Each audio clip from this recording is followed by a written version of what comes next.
So here we go. A few minutes late. Apologies for that.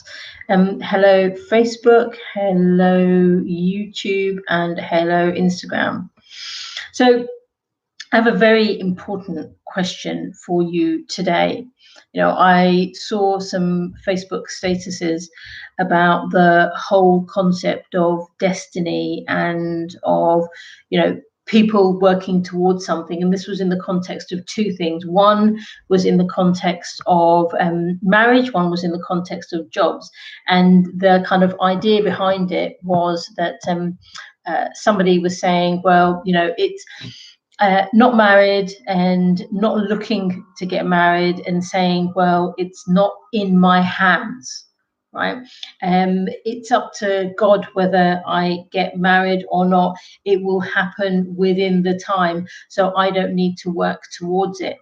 And then somebody else who has finished university is looking for a job, but is also saying, well, I'm trying as hard as I can, but when the right time comes for me to get a job, it will happen because it's destiny.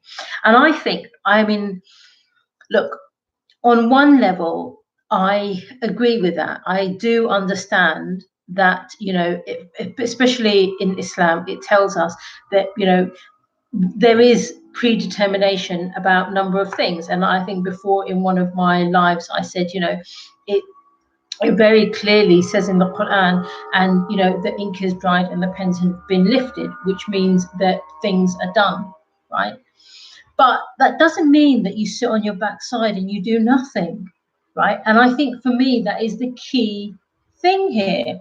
You've got to put the effort in. You can't just kind of like sit back and just accept that everything is going to happen for you, because it won't. That is not how the world operates, And I think too many people use this as an excuse. And what they do is they'll just be like, well, when the right person is going to come, when the knight in shining armor comes along, then clearly that's the time for me to get married. Or guys who are like, well, girls only want people who have got good jobs and who are financially stable and have got houses and all of this. And so they literally, both sides are kind of like closing themselves off from any possibility of ever getting married. And then you've got, young, healthy people who are able to actually be financially stable and independent, still living with their parents because they're unable to get work. And here's the thing, I got no issue if you want to live with your parents. Actually, it's funny, I was having a conversation with my son this morning about football players, and I was saying to him, he was just talking to me about someone still living with his mum, and I said to him, is that a bad thing? And he said, well, I don't know. And we then had a conversation about how actually, if he's living with his parents and if these football players are kind of like being responsible towards their parents and looking after their parents, and kind of like, the parents are also supporting them kind of emotionally and psychologically, actually it's a win-win for everybody, right? But here's when it's not a win, right? When you're living at home and you're sponging off your parents, and please don't get me wrong, don't think that I'm saying that everybody is in that scenario if they're living at home. Look, I am now living in my mum's house because of the circumstances that she's in, and it's better for her if we live with her. Does that mean that I'm sponging off her? Absolutely not. So you can't judge kind of like every single situation in exactly the same way. However, if you are living at home and you are not working and you are not contributing, and yet you are of the age that you should be, don't tell me that this is you kind of waiting for destiny to happen so that you can get a job. I really don't think the work world's like that. And here's a really, really fascinating thing for me. And if you're Muslim and you're listening to this, there's a very, very powerful message in this one, because when I first heard it, I was just absolutely floored. So there's a story of a person who was always in the mosque, always in worship. And I can't remember exactly if I think it was actually the Prophet Muhammad, peace and blessings upon him, sallallahu alaihi wasallam, went up to this guy in the masjid and basically said to him, so I see you here all the time. How can you afford to be here?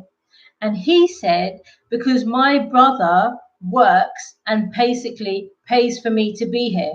So the Prophet then said, your brother is a better man than you. Right.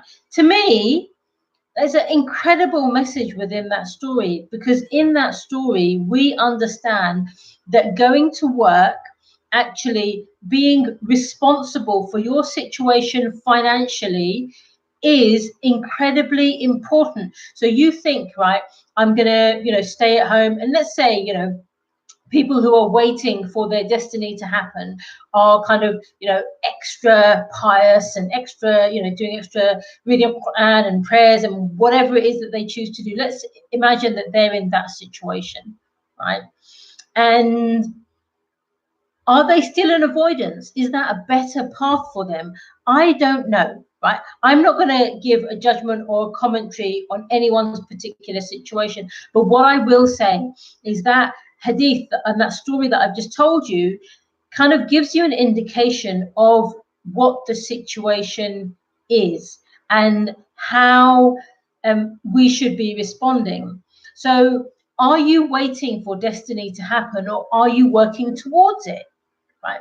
I'm always going to come back to that. And I think people who are waiting for an intervention that comes from God, or waiting for the right time that God will create.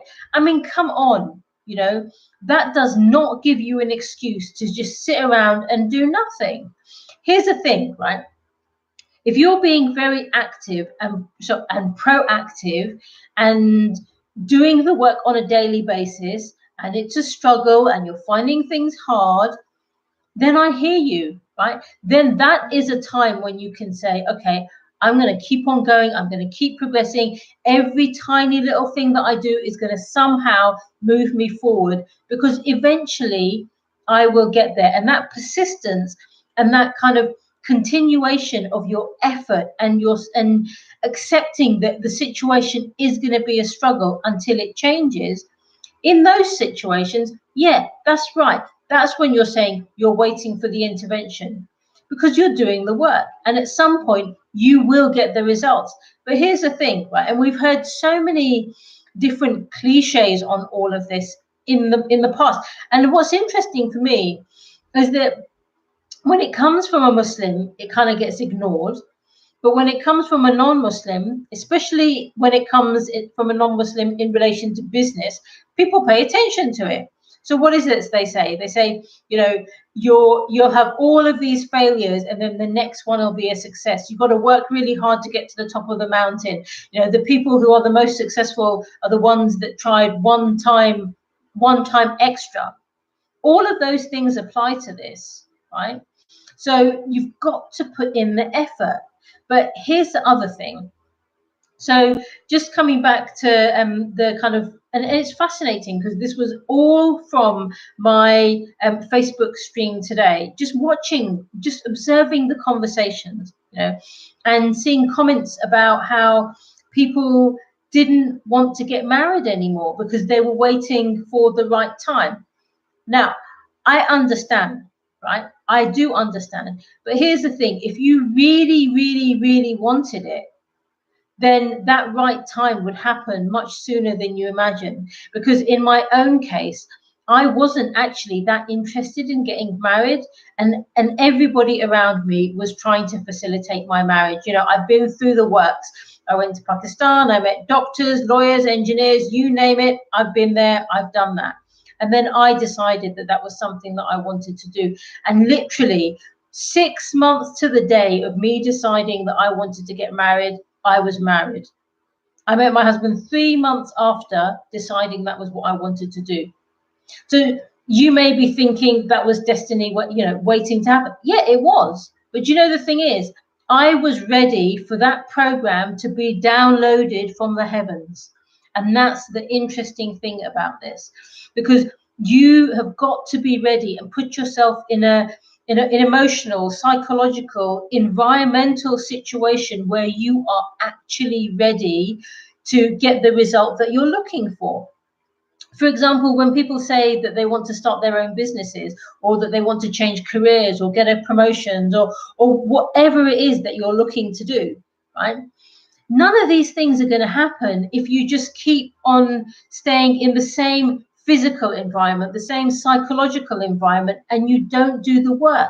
You've got to put the effort in. Once you do that, honestly, your whole life can change. I mean, I am a living example of that. And I know that so many people who have done that in their life. Literally, they've transformed their entire situation. But they weren't waiting for some external intervention to happen. It was a decision that they made. You've got to be very, very deliberate about deciding what it is that you want from life, because I'm telling you, it's easy for you to just wait and say, oh, it will happen when it's the right time. And please, do not misinterpret what I'm saying, because it will happen at the right time. It's just you have to be ready to be open to that right time. There's a story where and it's interesting because I've heard it so many times in the last few months, but I actually haven't checked the provenance of it. But in terms of it being relevant here, I think it's very important. So I'm going to share it with you. So there was a story of a guy who was in the sea and he was drowning, right? And he was praying to God and saying, God, please send me somebody to save me. So there was a boat that came past, and the boat said, or the sailor said, we're here to rescue you. And the guy says, no, I'm waiting for God. God said that he was going to, I'm asking God to send somebody to save me. Off the boat goes. Somebody else comes. We're here waiting to save you. And the guy's like, no, I'm just waiting. I'm praying to God. God's going to send somebody to save me. Right. And then you get a helicopter or something coming past, let's say. And then the helicopter sends down somebody and says, I'm here, we're here to save you. And the guy says, no. Eventually the guy drowns, right? And then the guy meets God and says, but I was calling you, I was asking you to send something to save me, and you allowed me to drown. And then God says, well, I sent you a boat, I sent you a life craft, I sent you a helicopter, and you ignored them all. Now, what's really interesting about that is that this guy was just not ready. Can you see that? Can you see that he was looking for an answer, and the answer came multiple times, but he just wasn't interested? So here's the thing. You have people who are saying things like, it's their dream to start their own business, or it's their dream to get married, or it's their dream to get a promotion. It's their dream to travel the world. Whatever you want, you can just kind of like insert here, the dream. And then when you show them the steps for how that thing can get done, they ignore and they don't follow the steps. And then a year later, 5 years later, 10 years later, complaining, saying, oh, I've got this dream, nothing's happening with it. Well, I think what I've realized, and I'm talking about even dreams that I've had that I haven't kind of like turned into a reality. We all have things that we want to do and we want to achieve in our lives that are not happening because we are not doing the work towards them. And I really want to encourage you that if there is something that you are really determined to do in your life, that you are committed to doing, then you've got to start doing the work. Now, I would say that for me, in every single thing in my life where I have wanted something desperately, before I started to do the work, I have always done something called the istikhara prayer, right? So that I'm asking for help from God to direct me to the right thing. The second thing I've done is I get up early in the morning and I pray the tahajjud prayer, right? So it's the one that's just before Fajr, just before the first prayer of the day. And when I've done that, look, I'm not even asking you guys to do it every day. I'm just saying that in my experience, when I've done it every now and then, and in that prayer, I have begged and I have asked God for help and for some sort of an intervention, then that prayer has been answered in one way, shape, or form. Right? And there is nothing stopping you from following those steps and from doing exactly the same thing. Right? Now, look, if you're watching this and you don't believe in God or you're not a Muslim, you can still outline a similar process. You've just got to work out what is your path to getting the help and the support that you need, and creating the psychological and the emotional and the kind of physical and actual environment around you to make that thing that you want to happen.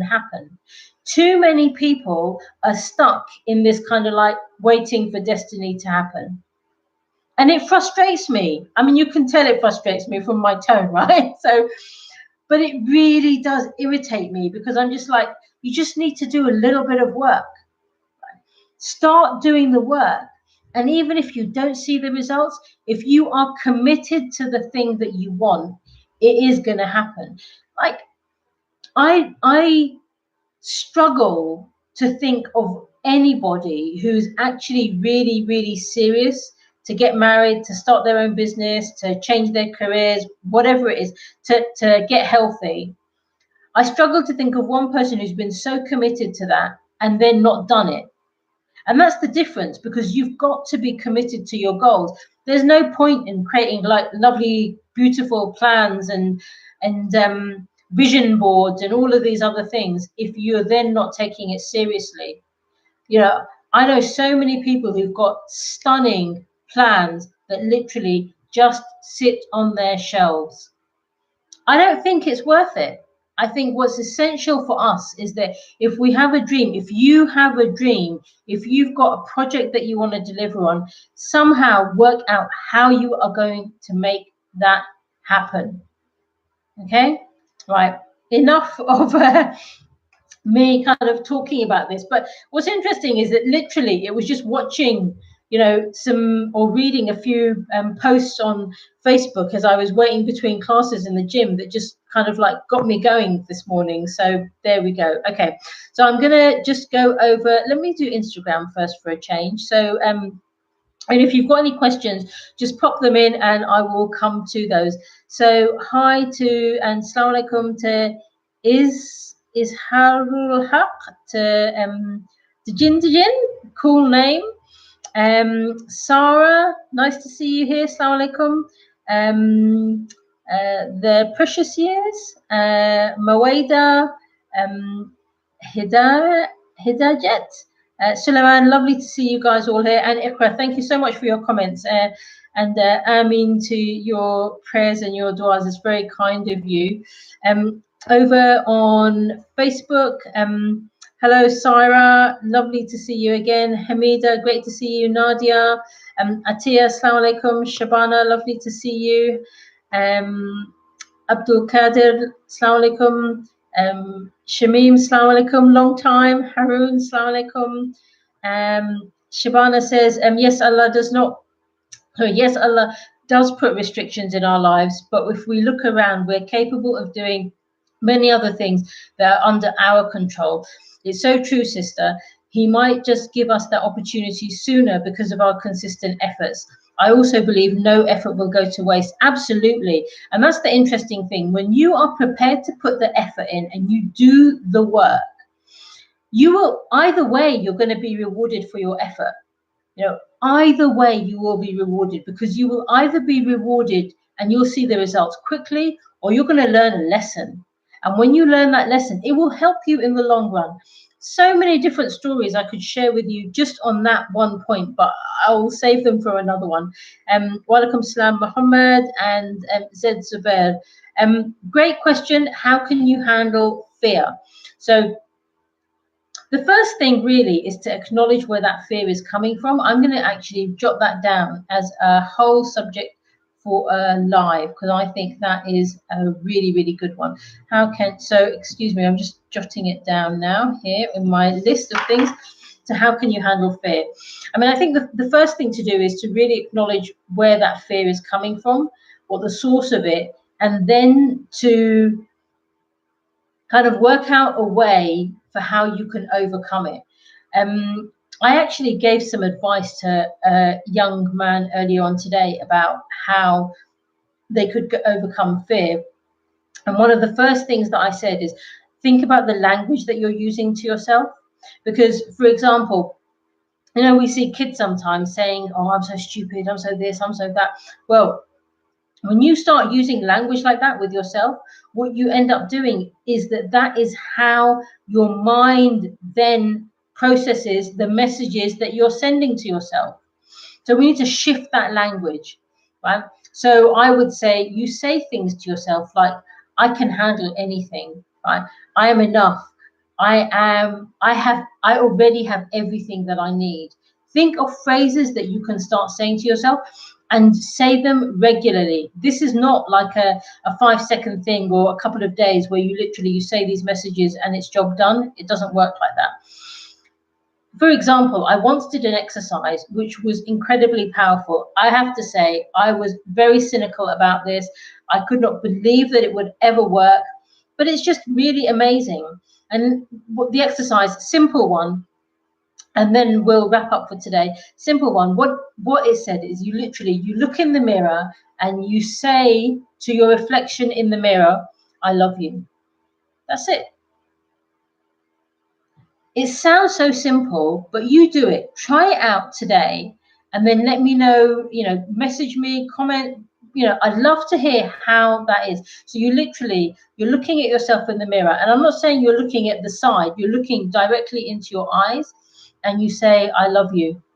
And maybe say that 3 or 4 times and just see. Because it's amazing, actually, that when you tell your reflection that you love it, you're actually sending a really, really powerful message to yourself, and it makes you stronger. And that is one of the things that helps you to overcome fear. But I am going to come back to this one. I think it's an incredibly important subject.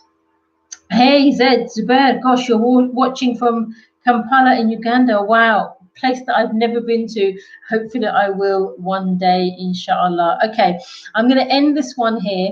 If you have got ideas for topics that you would love me to cover, just message me. I'm kind of making my little list. Come on live. Actually, if you come live or if you message me, maybe an hour or so before I come live, I'm trying to give kind of little reminders of when I'm coming up and the subject that I'm going to be covering. Then I will try and incorporate your kind of questions and the things that you want me to cover within those as well. So a huge jazakallah khair, and thank you so much for everybody coming live. If you're watching the replay, do type in the word replay. Let me know if you've got any questions, and inshallah, and hopefully I am going to see you tomorrow. Okay then, assalamu alaikum.